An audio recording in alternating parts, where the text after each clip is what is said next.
Olá pessoal, tudo bem? Eu sou André Camargo, sou do canal Fórmula 1 Remembers e estou aqui para fazer um resuminho aí, para fazer uma resenha do Grande Prêmio da Austrália de Fórmula 1 de 2019 que terminou agora em Melbourne, no circuito de Albert Park.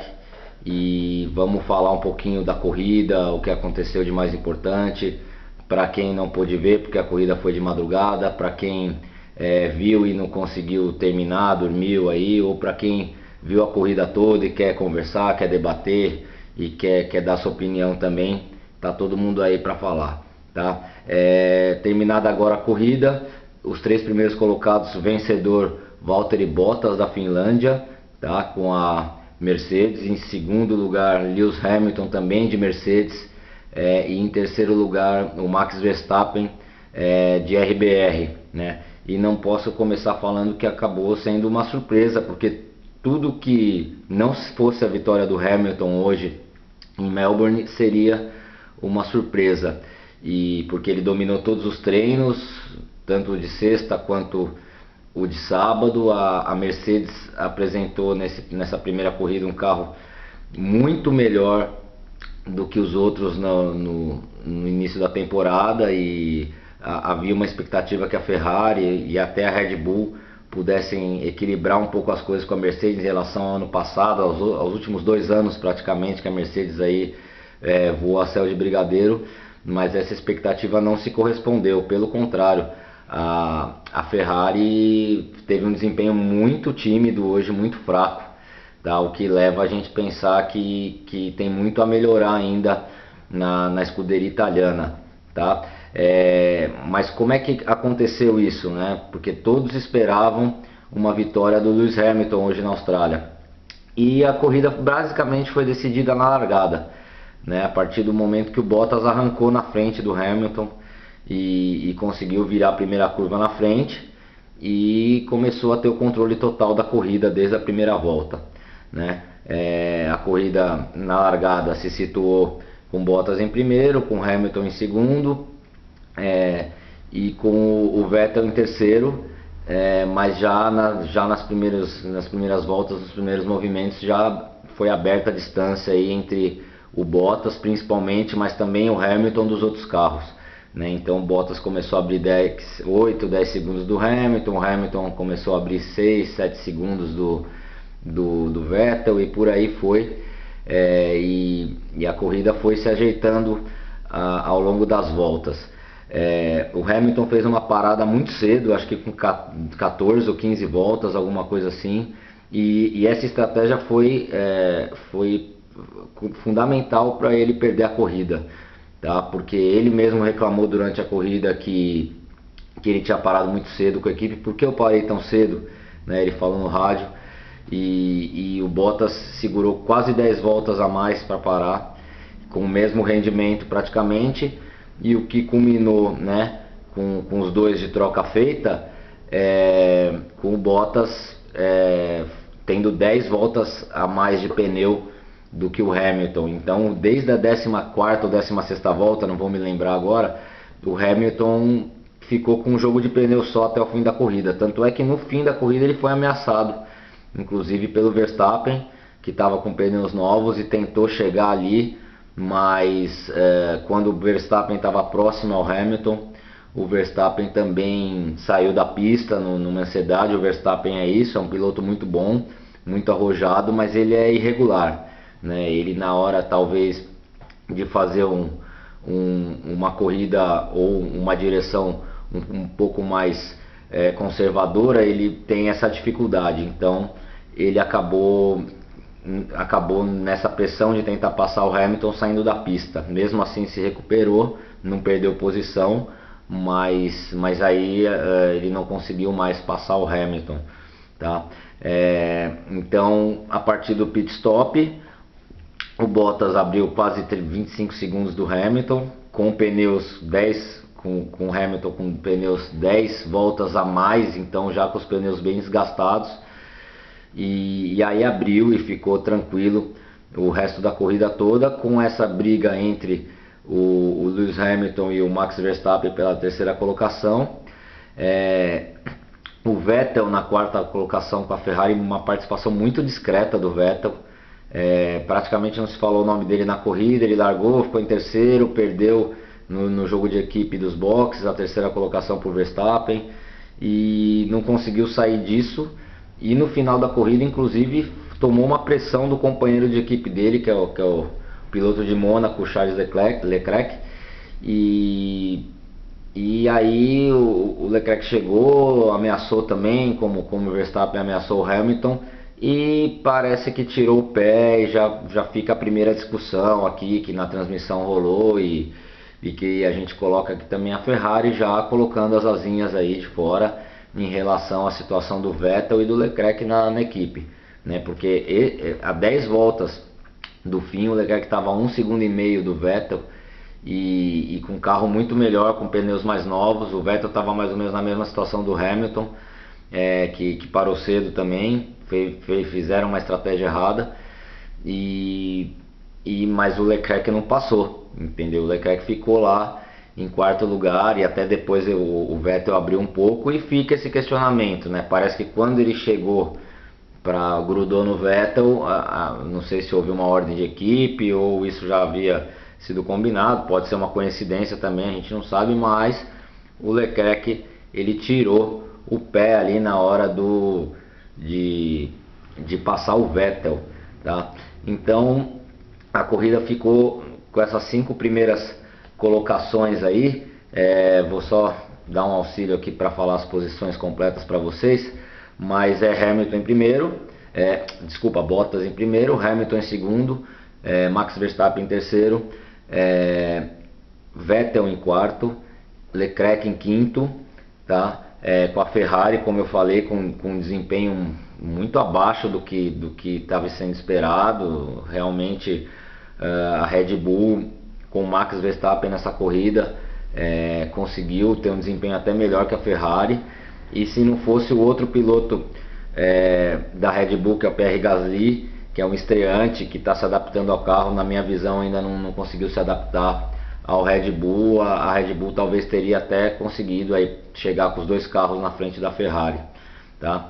Mas é isso, primeiro Valtteri Bottas, segundo Hamilton, terceiro Verstappen, quarto Vettel, quinto Leclerc, sexto Magnussen, uma boa participação do Magnussen, sétimo Nico Hülkenberg, oitavo Hülkenberg de Renault, tá? Oitavo Kimi Raikkonen com a Alfa Romeo, fez uma boa corrida dentro das perspectivas da Alfa Romeo. O nono Lance Stroll com a Racing Point, que fez os primeiros pontos, mas que na verdade é só uma equipe que era a Force India do ano passado, com o nome modificado. Inclusive o carro, os patrocinadores são quase todos iguais. E a curiosidade, tá? Quem comprou a Force India foi o pai do Lance Stroll, para o Lance Stroll continuar correndo. Quem não se lembra, o Lance Stroll guiava com Massa na Williams, né? Acho que no ano retrasado ele foi da Williams, ano passado também. Um piloto bem regular, que não tem muita expectativa de evolução, e como a gente sabe, o pai dele é milionário, tudo, comprou a Force India e agora ela chama Racing Point, tá? Mas conseguiu uma nona colocação com esse carro, o Stroll, e o Kvyat com a STR em 10º lugar, tá? Depois vem Gasly, fora da zona de pontos com a Red Bull, tá? Uma decepção. E Sérgio Pérez, Giovinazzi, e o destaque aí é para as Williams, né? Que ocuparam as 2 últimas colocações aí, com o Russell e com o Robert Kubica. A Williams já tem um carro fraquíssimo, tá? Bem abaixo dos outros. O que a Mercedes tem para cima, a Williams tem para baixo. Então é um carro bem abaixo da média dos outros carros. Vai se arrastar esse ano. Triste ver a situação da Williams, né? Daquelas equipes da Fórmula 1 antiga, só Williams, Ferrari e McLaren sobrevive, e a McLaren e a Williams numa péssima fase. E uma observação sobre o Robert Kubica, que voltou aí depois de longos anos fora da Fórmula 1, de um acidente seríssimo, e uma volta que primeiro expõe muito o Kubica, porque ele ficou em último lugar, disparado. O carro já é o pior do grid, ele está nitidamente fora de forma. Então ele tomou volta e ficou em último lugar sem qualquer briga, sem qualquer chance. E isso já me dá um alerta também se o Robert Kubica vai conseguir terminar essa temporada aí pela Williams, tá? Porque realmente com a Williams fraca desse jeito e o Robert Kubica anos fora da Fórmula 1, ele vai ter muita dificuldade para levar essas 21 provas aí, tá? E até pelo nome que tem o Robert Kubica também na Fórmula 1, ficar lá em último lugar disparado, não sei nem se ele vai querer, né? Os abandonos foram o Carlos Sainz da McLaren, que o carro pegou fogo, estourou o motor, é o que parece, né? O Ricciardo, que fez uma barbeiragem na largada, correndo em casa, estreando de equipe aí com a Renault, fez uma lambança na largada, tentou passar o adversário pela grama, caiu numa valeta, perdeu o bico e já acabou a corrida do Ricciardo ali. E depois ele abandonou, tá? Voltas depois. E o Grosjean também, que houve um problema também bizarro na Haas, que estava fazendo uma boa corrida até com o Grosjean, mas na troca do pneu não foi ajustado um parafuso, uma porca acerta na roda e ele teve que parar no meio da pista com a roda solta, tá? E é isso, pessoal, um grande prêmio sem muita emoção, tá? O que eu deixo aqui de observação é que os carros de Fórmula 1 hoje tá um drama para ultrapassar. Parece que eles têm muita velocidade, mas eles não têm chegada. Então todo mundo chega ali meio na mesma velocidade na curva, parece que perdeu um pouco o efeito do vácuo também, a potência, né, muito grande de todos e os carros nitidamente, assim, visualmente, vendo pela televisão, pesados mesmo, né, pesados e na hora da curva eles não têm tração para pegar um traçado diferente, fazer uma ultrapassagem. Então uma corrida que, claro, a pista de Melbourne nunca foi uma pista que possibilitou tanta ultrapassagem, mas se a corrida teve aí 7 ultrapassagens foi muito aí. Daí nas posições de frente nenhuma, é isso. O Verstappen chegou no Hamilton e não passou, e o Leclerc chegou no Vettel e também não passou. Daí é muito difícil ultrapassar mesmo hoje na Fórmula 1, o que torna as corridas um pouco mais maçantes e vamos ver se nas próximas pistas aí que tem mais ultrapassagens e tudo mais que a coisa melhore. Mas hoje basicamente a largada decidiu, o Bottas passou o Hamilton na largada, o que foi surpreendente, e disparou. E foi bom para o Hamilton também acordar um pouco, ele estava muito aí, inclusive ele declarou no grid de largada que tá muito acima a Mercedes e que ele preferia um campeonato um pouco mais equilibrado. Que é uma hipocrisia do caramba, né? Mas ele já acordou, porque o Vettel, quietinho no canto dele, segundo piloto, esse ano parece que tá querendo chegar para não ter jogo de equipe, ou se tiver pro jogo de equipe ser dele aí a partir do meio do ano. Então vai ser uma sombra sim pro Hamilton, tá?